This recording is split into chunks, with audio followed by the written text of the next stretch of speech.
الحمد لله الذي ذي العزة والعلا والصلاة والسلام على سيد الأنبياء شمس الضحى بدر الدجى نور الهدى منبع الجود والعطاء أما بعد فأعوذ بالله السميع العليم من الشيطان الرجيم بسم الله الرحمن الرحيم فقد لبثت فيكم أمرا من قبله أفلا تعقلون صدق الله العظيم وصدق رسوله النبي الكريم إن الله وملائكته يصلون على النبي يا أيها الذين آمنوا صلوا عليه وسلموا تسليما اللهم صل على سيدنا ومولانا محمد معدن الجود والكرم وآله وصحبه وبارك وسلم الصلاة والسلام عليك يا رسول الله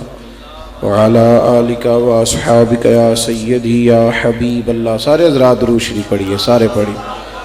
الصلاة والسلام عليك يا سيدي يا نبي الله وعلى آلك وأصحابك يا سيدي يا نور الله. تمام تعریفیں حمد و ثنا اللہ تعالیٰ جل مجدہ الکریم کے لیے، ہر قسم کے درود و سلام نبی رحمت سید عالم صلی اللہ علیہ وسلم کی ذات والا صفات کے لیے حمد و صلات کے بعد، عزیز دوستو، بزرگوں اور بھائیوں، اسٹیج پہ جلوہ فرما مقتدر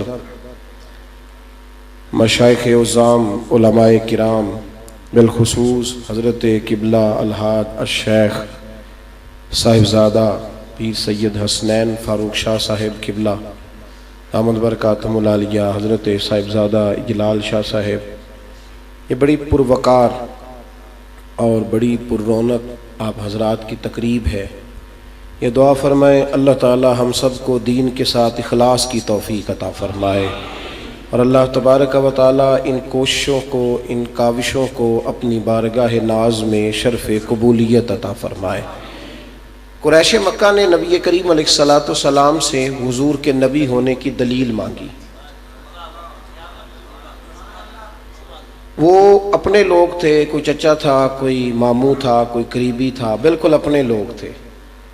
باہر کے جو لوگ ہوتے ہیں ان کو مطمئن کرنے کا انداز اور ہوتا ہے، اور گھر والوں کو کسی بات پہ مطمئن کرنے کا انداز اور ہوتا ہے. یہ سارے اپنے تھے. یہ وہ لوگ تھے جنہوں نے حضور علیہ السلام کو بچپن میں بھی دیکھا تھا، آغاز شباب میں بھی دیکھا تھا. حضور کا سیدہ خدیجہ الکبریٰ رضی اللہ تعالیٰ عنہ کے ساتھ نکاح بھی ان کے سامنے ہوا تھا. سارا کچھ دیکھا تھا. پھر بھی انہوں نے پوچھا کہ آپ نبی ہیں تو دلیل.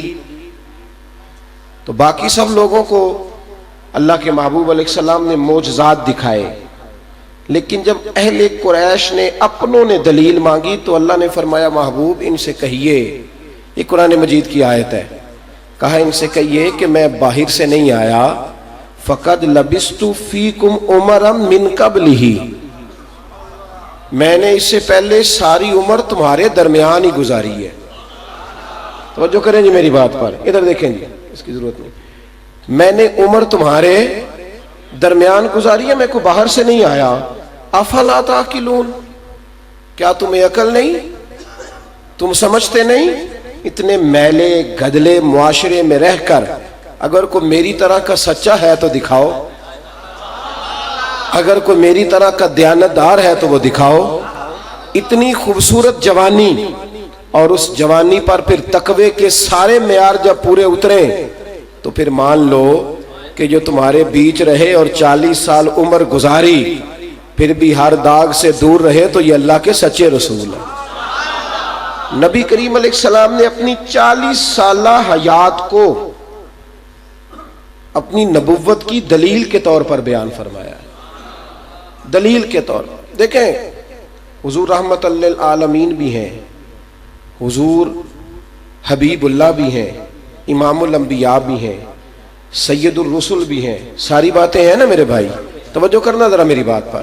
سارا کچھ ہے نا، پر جو بات اہل مکہ کے نزدیک نبی کریم کی وجہ شہرت بنی ہے نا، اور آج تک وجہ شہرت ہے، اور وہ لقب حضور کا نبی کریم کی جالیوں پہ آج بھی لکھا ہوا ہے.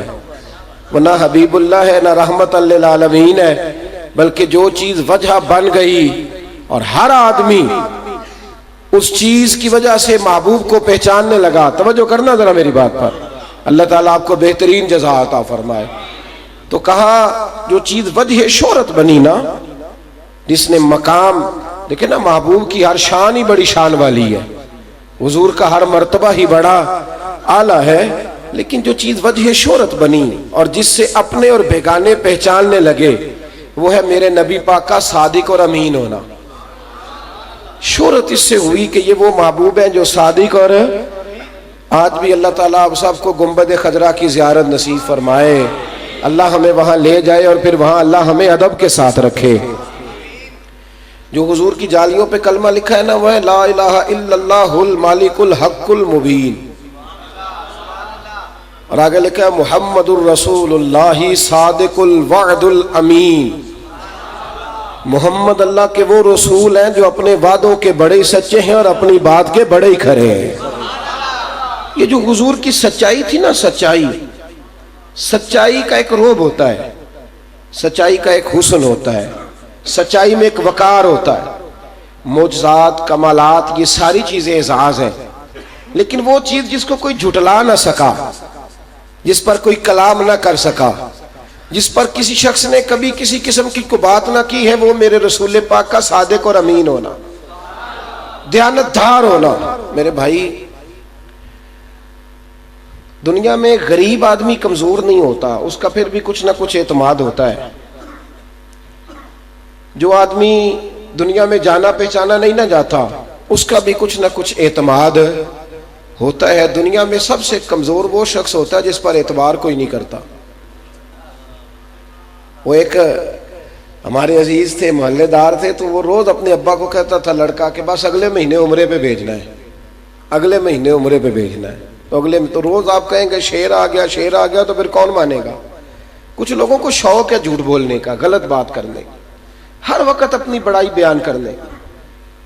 تو وہ والد صاحب عدم اعتماد کرنے لگے، تو پھر اس کا پروگرام بن گیا عمرہ کرانے کا، پاسپورٹ پہ ویزا لگ گیا، ٹکٹ آ گئی. تو میرے پاس آیا، کہنے لگا ذرا وہ آپ پہ بڑا اعتماد کرتے ہیں، ان کو فون کر کے بتا دیں کہ واقعی لگ گیا ہے. وہ لگ بھی گیا تو وہ مان نہیں رہے.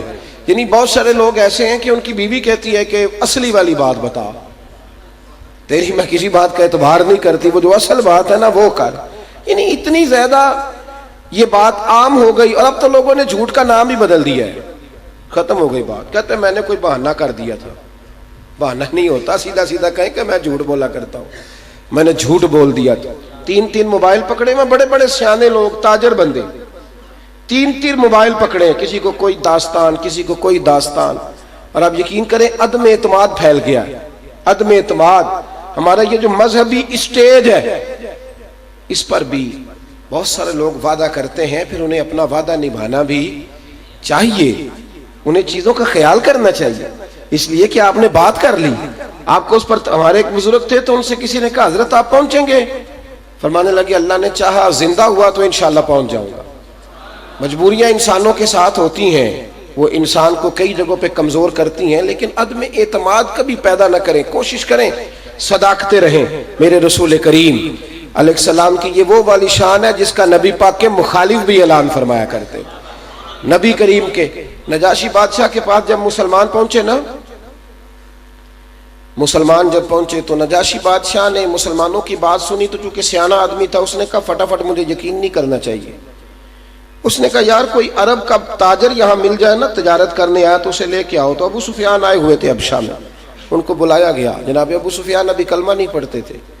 جب انہیں پیش کیا گیا نجاشی کے دربار میں، تو نجاشی نے بہت سارے سوالات کیے. تو ابو سفیان کہتے ہیں میں نے کھل کے مخالفت کی نبی کریم علیہ السلام کی اور دین اسلام کی. معاذ اللہ میں نے کھلے لفظوں میں مخالفت کی.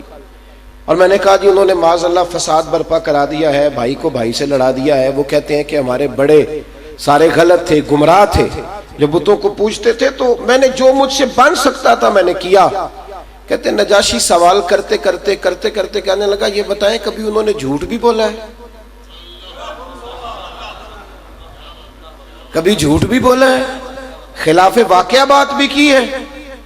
ابو سفیان کہتے ہیں ایک دفعہ میرے دل سے آواز آئی کہ کہہ دوں.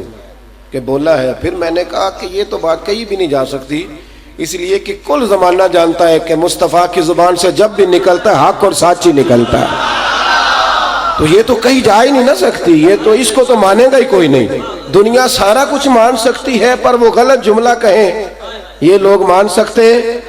ابو سفیان کہتے ہیں کہ میں نے دوسری دفعہ اس نے پھر سخت لفظ میں کہا بولتے کیوں نہیں، کبھی جھوٹ بھی بولا ہے؟ تو میں نے کہا نہیں جی میرے بھتیجے ہیں، جب سے انہوں نے باتیں کرنی شروع کی ہیں تب سے لے کر اب تک ان کی کن پٹیوں میں سفید بال آ گئے ہیں، بولنے سے لے کر آج تک جانتا ہوں، پر ان کی زبان سے جب بھی لفظ نکلے حق اور سچ ہی نکلے ہیں. غلط بات نہیں کرتے، بات کھری کرتے ہیں. ابن اسحاق کہتے ہیں کہ اس نے رومال اٹھایا زمین سے کندھے پہ رکھا اور وہ چلنے لگا، اور چلتے چلتے کہنے لگا اچھا یار تم نے باتیں تو بڑی سنائی ہیں پر ذرا آخری بات پر غور تو کرو. جو انسان انسانوں سے جھوٹ نہیں بولتا، جو انسان انسانوں سے جھوٹ نہیں بولتا، وہ اپنے رب کے بارے میں جھوٹ کیوں بولے گا؟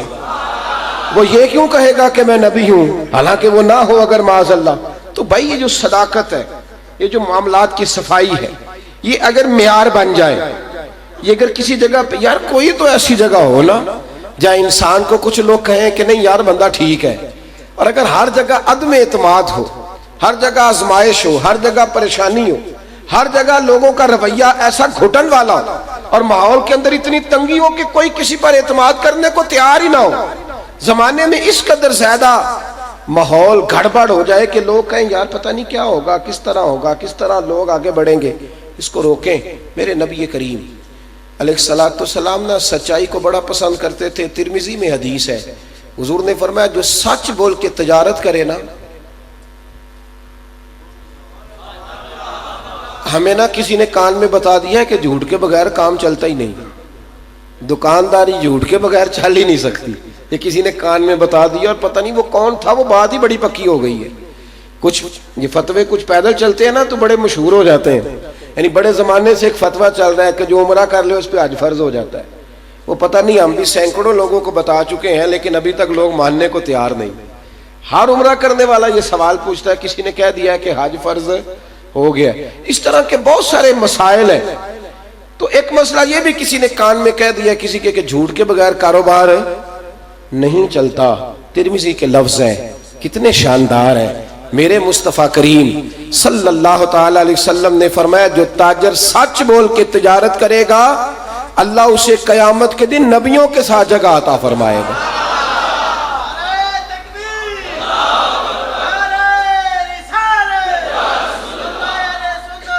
سچ بول کے تجارت کرے، کھری بات کر دے، ختم ہو گئی بات. سچ بولے، وہ کہے جناب یہ چیز اس طرح ہے اور یہ چیز. حضرت معروف کرخی رحمت اللہ علیہ صوفیاء کی جماعت میں ایک بڑا نام ہے. آپ کی خانقاہ تھی، ساتھ مسجد تھی، مدرسہ تھا، سامنے ایک کریانے والا تھا. جس طرح کریانے والا چینی بیچتا ہے، چائے بیچتا ہے، صابن بیچتا ہے، تو وہ بھی چھوٹی چھوٹی چیزیں، غریب آدمی تھا، رکھی ہوئی تھی. حضرت کا مرید بھی تھا، خانقاہ میں بھی آتا تھا. ایک دفعہ بغداد میں قحط ہو گیا تو لوگ دعا کرانے آئے، کہا حضور دعا کر دیں حضرت معروف کرخی سے. تو آپ فرمانے لگے وہ جو سامنے کریانے والا ہے نا اس سے دعا کراؤ بارش ہو جائے گی. کس سے جی؟ کریانے والے سے دعا کراؤ بارش ہو جائے گی. تو آپ کو پتہ ہے نا بڑا مشکل کام ہے کریانے والے سے دعا کرانا، یہ کوئی آسان تو ہے نہیں. تو کچھ لوگوں کو پریشانی ہوئی تو فرمانے لگے میں تمہیں حکم دیتا ہوں کہ اس سے دعا کراؤ. لوگ اٹھ کے گئے، مرشد کا حکم تھا.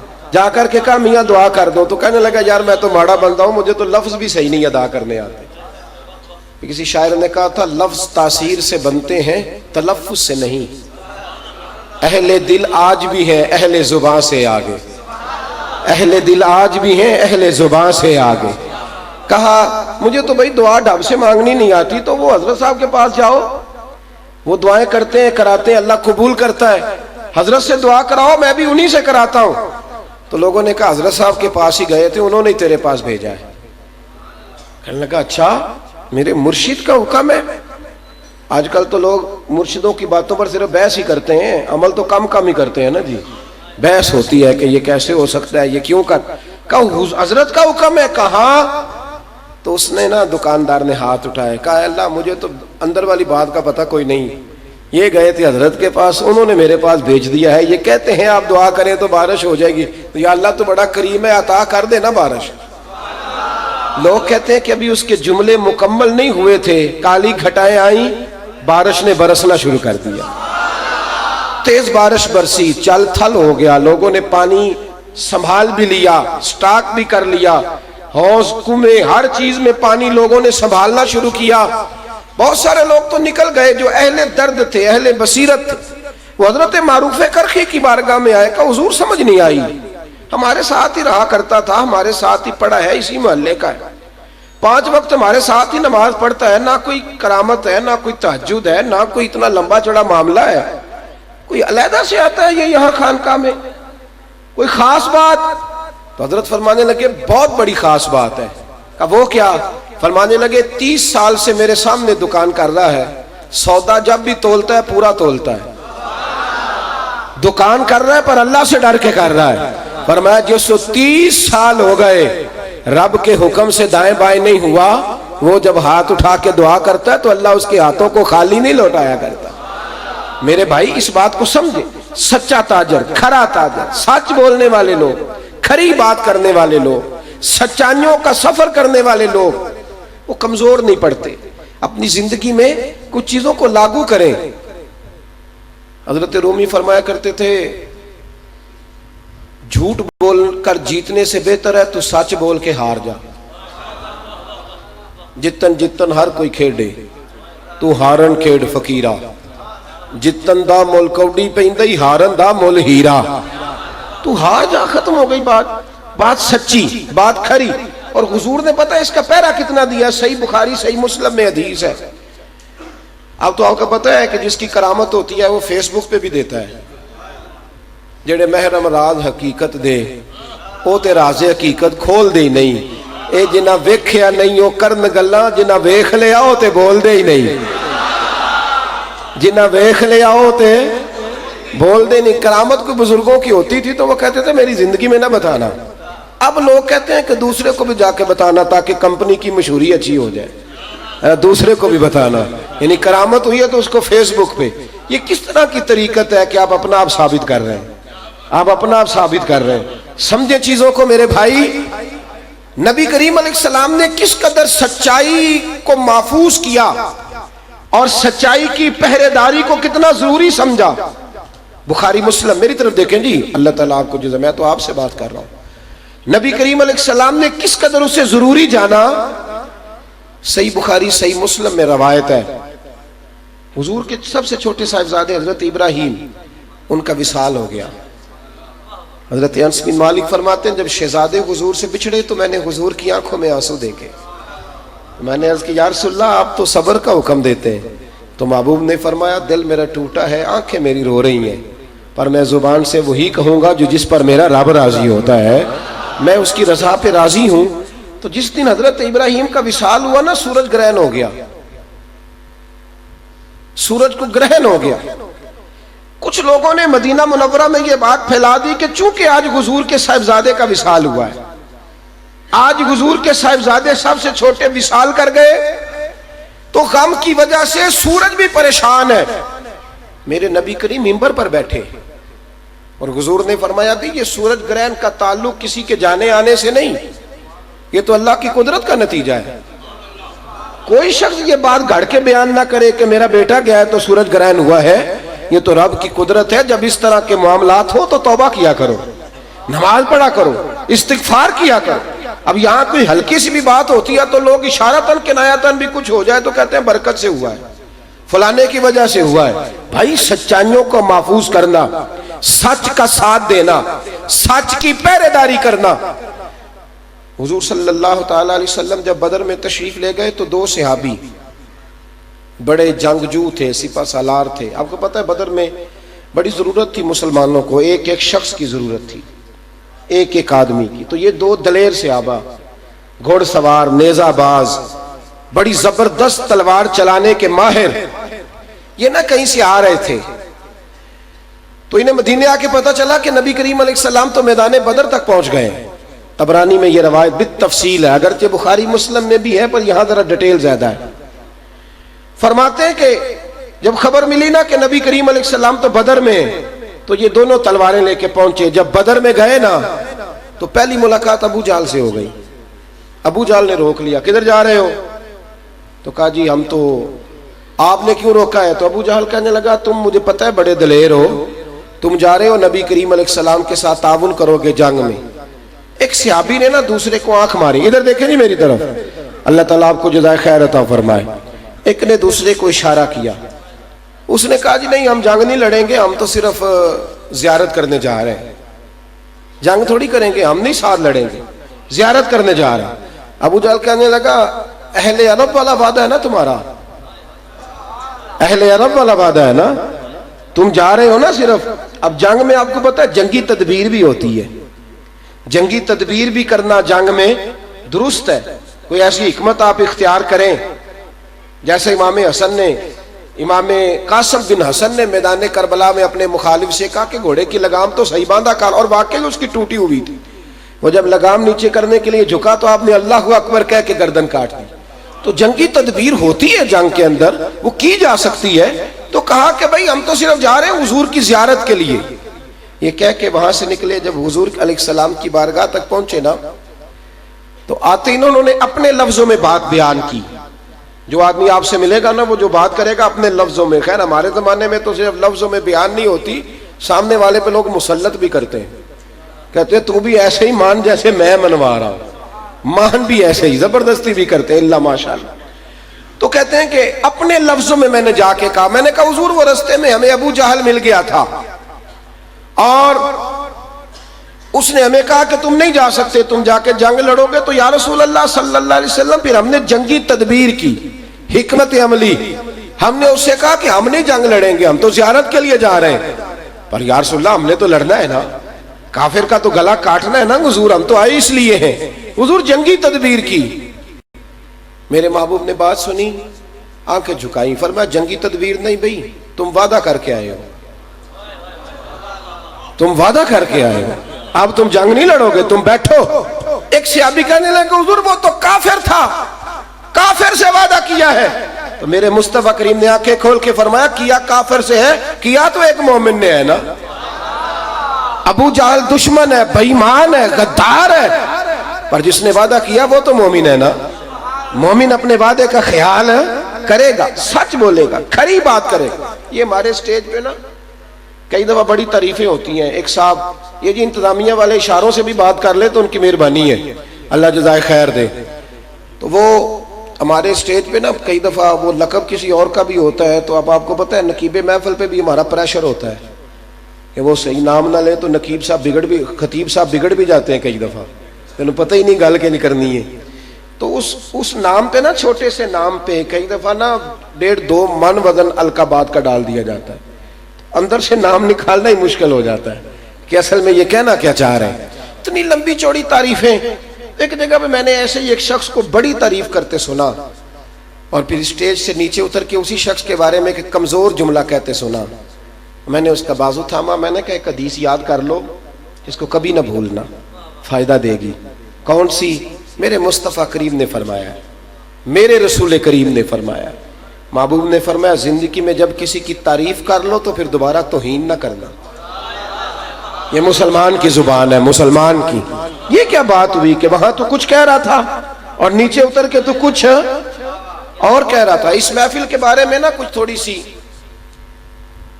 سی مسٹیک تاریخ کے حوالے سے ہوئی، تو چلیں کچھ باتیں نہیں کرنی چاہیے، مناسب نہیں رہتی، پیار جملوں میں سمٹ جائے تو کئی دفعہ وہ سمٹ جاتا ہے۔ تو مجھے بزرگوں نے یہ کہا کہ وہ میری وجہ سے غلطی ہو گئی ہے۔ تو اب جہاں میں نے آج جانا تھا ان کے پاس میں نے کل جانا ہے، تو میں نے ان سے کہا کہ میاں بات یہ ہے کہ جنہوں نے بات کی ہے ان کا قد بھی بڑا ہے اور انہوں نے بات بھی کو تھوڑی بڑی کر دی ہے کہ میری وجہ سے ایسے ہو گیا ہے۔ اب میری مجبوری ہے کہ جس کی تعریف کر لو پھر اس کی دوبارہ کبھی توہین نہ کرو، تو بات ہو گئی ہے تو اب بات ہو ہی جائے گی۔ اب تو میرا معاملہ کچھ اور ہونا چاہیے نا۔ ہاں جے محبوب بلاوے ایک دم تے سر نو پیر بنائیے، او سر منگے تے سر دے دئیے تے کدے بھی دیر نہ لائیے تے یار دا کدے بھی گلا نہ کریے پاما سیک دے ہی مر جائیے آزم یا تے لائیے ہی نہ تے جے لائیے تے پھر توڑ نبھائیے بات ایک ہونی چاہیے نا ختم ہو گئی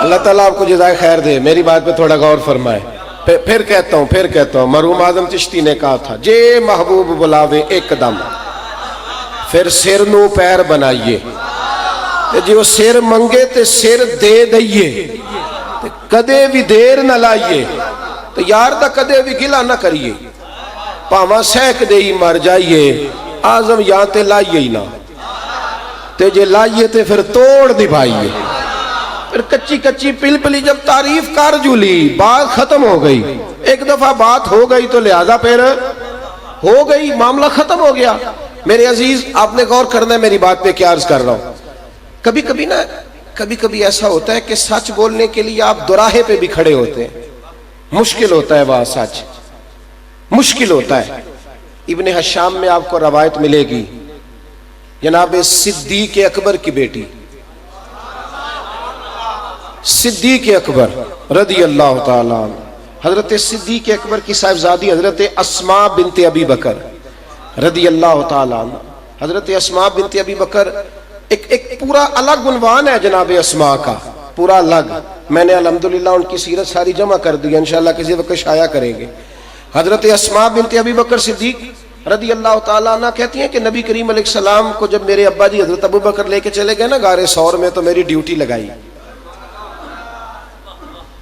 کہا بیٹے تازہ کھانا تیار کر کے نا تو تو نے روزانہ غار ثور میں پہنچانا ہے تازہ کھانا تیار کر کے یہ آپ کا ہستہ بستہ خانپور شہر ہے لیکن رات کے 10 بجے اگر کسی کی جوان بیٹی دکان پہ چلی جائے نا ماچس لینے سویرے مصیبت کھڑی ہو جائے گی لوگ اس کے باپ کو کہیں گے اور باپ اگر گھر میں نہ ہو تو سویرے تلوار اٹھا لے گا بچی کیوں گئی حالانکہ ادھر ماموں رہتے ہیں ادھر پھپھا رہتے ہیں ادھر خالو رہتے ہیں سارے اپنے گھر ہیں پھر بھی آسان کام نہیں ہے جوان بیٹی دن میں نہیں رات کے وقت غار ثور پہ جائے گی کبھی وفا کے رشتے دیکھو تو صحیح یہ کام کتنا مشکل ہے کبھی اس رنگ کو ملاحظہ تو کرو بھائی اور آج جو خیر سے عمرہ کرنے حج کرنے جاتے ہیں نا تو غار ثور سے واپس آ جائیں تو بڑھ کے ہی بڑی مارتے ہیں کہتے ہیں جی میں الحمدللہ سویرے ہی چلا گیا تھا حالانکہ 3 بوتلیں پانی کی بغل میں دی ہوئی ہیں اور اس کو یہ نہیں پتا کہ 55 مرتبہ رستے میں اس نے سانس بھی لیا ہے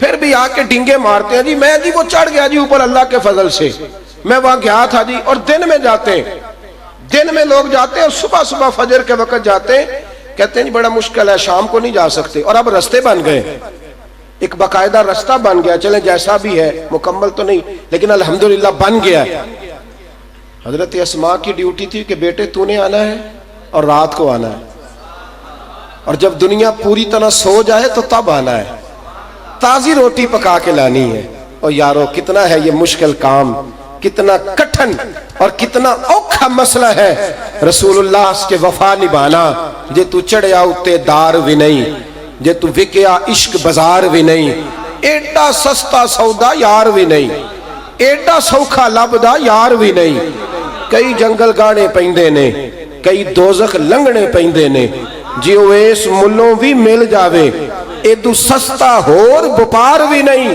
کچھ سمجھ نہیں ہوندی لوکانو او کادے نال شہید کرے ڈٹھی یار دے ہاتھ تلوار بھی نہیں پر او دا خالی جاندہ وار بھی نہیں جناب اسماء حضرت اسماء کہتی ہے میں تازہ کھانا پکاتی رات کے اندھیرے میں نے کہا ہماری جوان بچی اپنے گاؤں میں دکان پہ رات کو نہیں جاتی مسئلہ بند اور جوان بیٹی رات کو فرماتی میں روز جاتی تھی کھانا پکا کے میرے ابا جی نے کہا تھا میرے مصطفیٰ کو باسی نہیں تازی روٹی پہنچنی چاہیے حضرت اسماء کہتی ہے میں نا دوپہر کا وقت تھا تو کھانے کی تیاری میں تھی میرے دروازے پہ شور ہوا اور معمولی گھر نہیں تھا سردار کا گھر تھا جناب صدیق اکبر سردار تھے اور حال یہ تھا کہ کسی کی طاقت نہیں تھی آنکھ اٹھا کے دیکھ سکے فرماتی ہیں دروازے پہ شور ہوا جب دستک ہوئی تو میں باہر گئی